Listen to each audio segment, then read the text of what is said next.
We're starting with the news breaking from Brazil.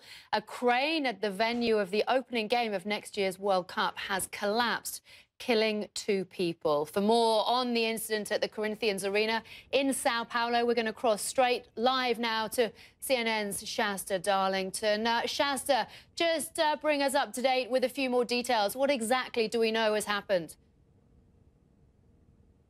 Well, Amanda, this crane was about to put the final piece of roofing on the stadium, which is under construction. We were there just on Monday. This is a serious blow for the stadium builders, for Brazil. The stadium, I have to tell you, was looking great. They just had this last piece of roofing to put in, but as the crane was moving it over, apparently the crane itself toppled, and as you said, at least 2 people were killed. And we've seen on Brazilian media that another person could still be trapped as well. So this is something we're trying to confirm. But this has been a project that's been going along relatively well when you compare it to some of the stadiums that are behind schedule. This is a very professional company, the biggest construction company in Brazil, and they've got projects around the world. So again, a big blow for Brazil, for Odebrecht, the building company, and everyone involved, Amanda. And we know, Shasta, we've been talking a lot recently about the race against time to get these stadia ready for next year's tournament. Have there been any safety concerns about the constructions before? Well, Amanda, there always are those safety concerns. Every time you go on to one of these construction sites, there are signs everywhere warning workers, your kids are waiting for you at home tonight. Let's keep it another accident-free day. This is pretty universal. They are working against the clock, but again, I have to say, the Sao Paulo Arena, which was being built for the Corinthians team, was pretty much on schedule. They have most of the seats in. There was just one side of the stadium that they still need to put in the seats. The grass is in. It's looking great. When we were there, they were basically just trimming the grass and getting ready to put this last bit of roofing on. So I'm sure they were under pressure like other stadiums, but this isn't like Manaus in the Amazon or Cuiabá in the remote west where they still have to even begin putting the seats in. This is a stadium that was pretty far along.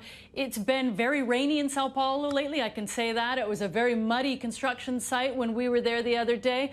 But these construction sites are really trying hard to keep them accident-free, and they know that the world's, the spotlight is on them. They do have to take extra care, Amanda.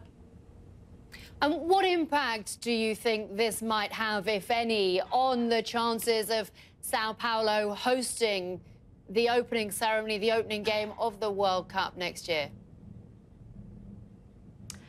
I mean, I would say this really won't have an impact. They're obviously, as far as the works are concerned, are going to be pushed back a little bit. They're going to have to rebuild what was destroyed.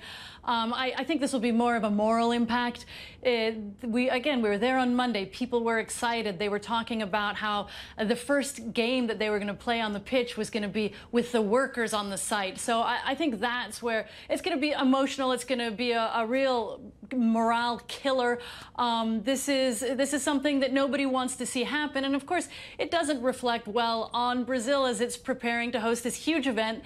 They're building or refurbishing 12 stadiums. So it's going to make people ask, well, how is the construction at these other sites? Should we be worried about the quality of the sites? And are there dangers to fans? I think those are questions that we can't answer at this point, but they're certainly going to be asked, Amanda.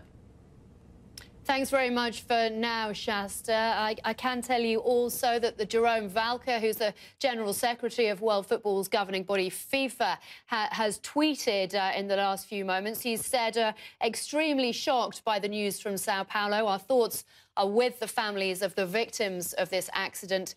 We're currently awaiting further details from the authorities who are investigating this tragic accident. Just to confirm that 2 people have died. There are reports another is trapped after the collapse of a crane at the construction site of the Corinthians Arena in Sao Paulo. That is breaking news. We, of course, will update you with any more as and when we get it.